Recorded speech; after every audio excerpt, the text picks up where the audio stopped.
Yo, what is going on, guys? Welcome back to the channel. Your Games Car Kid, and today we're back in the Greenville review with another Greenville car reviews. Today's car being the 2018 Bullhorn Denominator, or the 2018 Dodge Challenger.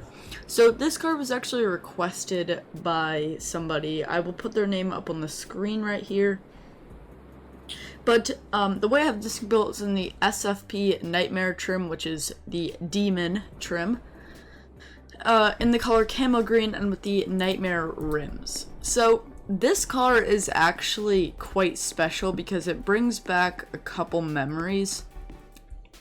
When I first started my channel about 2 years ago, this was one of the first cars I ever reviewed. Like I said, about 2 or 3 years ago, I reviewed a 2015 Dodge Challenger in the old Greenville, so this brings back a lot of memories.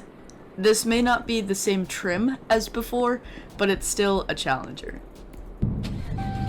Hopping into this thing, it has a pretty basic startup sound, and when you rev it, it does not have a very basic sound. It sounds amazing, especially paired with that awesome supercharger sound.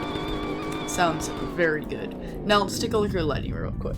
So this car actually has the same lighting as the car that I reviewed 2 years ago, which is a little bit disappointing, and it shows that the Greenville devs don't really focus on this car much. It means it is probably one of the most bought cars in game. In my opinion, I see it all the time. But let's take a look at your lighting. You have brake lights, turn signals, reverse lights, running lights. You have your headlights, and then you have turn signals in the front. Now, when I first reviewed this car, I was extremely excited about the lighting on this thing because honestly, back when I reviewed this thing, it probably had the most realistic lighting in the game. Now that I look back at it, the turn signals don't really look the best, and the entire lighting, honestly, could be better. But when I first reviewed it, this was like top of the line. It blew away what I thought Greenville could do. So top speed on this thing is 162 miles per hour with an 8-speed transmission, and we're gonna get a braking test real quick. Surprisingly, for going 160 miles an hour, braking was not that bad. Now let's get a 0 to 60 test. We're going to come down to flat ground here. We're going to go into drive. I'm going to get my timer ready, and we're going to get a 0 to 60 test. So let's see. We're going to rev it all the way up.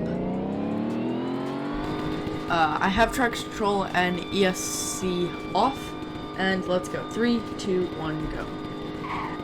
That was a little bit delayed there, not sure why. And 60. So in normal drive, about 4.92 seconds. It probably could have been faster, but I don't know why the launch was so delayed. Of course, the car is rear-wheel drive. I'm not sure what else you would expect. But now let's get a 0 to 60 in sport mode. So rev it all the way up to about 6,000 RPM. Traction control and ESC are still off. 3, 2, 1, go. As you can see, rear-wheel drive, that launch was definitely better.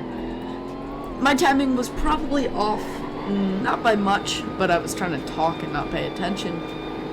2.67 seconds 0 to 60 in sport mode, or around there. People are definitely going to get different 0 to 60 times. Because, you know, I don't have the best reaction time. And their car may launch normally instead of getting delayed.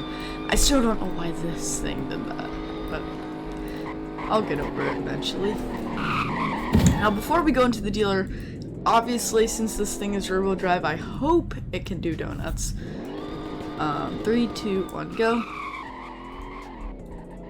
Hold on. If this thing can't do donuts, I probably need a bigger parking lot space.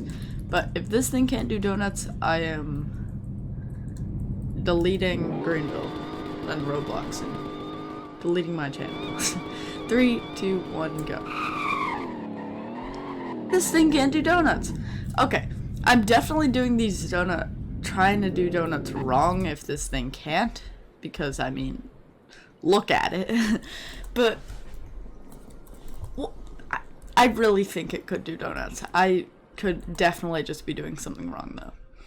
Now to find this bullhorn determinator, what you're going to want to do is either go to Coops, scroll all the way down to 2018, and it's right before the 2019 BKM Dingolfing Coop, or you can just go down to Bullhorn, and it is the third one from the bottom. Now there are quite a few trims. 29,000 is the base price, and then for the highest trim, which is obviously the SFP Nightmare, it's 85,000. You do need the Sports Pass, which is really expected. Black on this thing looks amazing. Green, it doesn't look amazing, especially with the kind of protector splitter at the bottom, but I think I could get over it. Honestly, I'd probably go for purple though if I were to rebuy this thing. With that said though, I hope you guys enjoyed the video. If you did, smash the like button, please consider subscribing. Go join the Discord server, Ram's Card fan server, and I'll catch you guys in the next one. Peace out.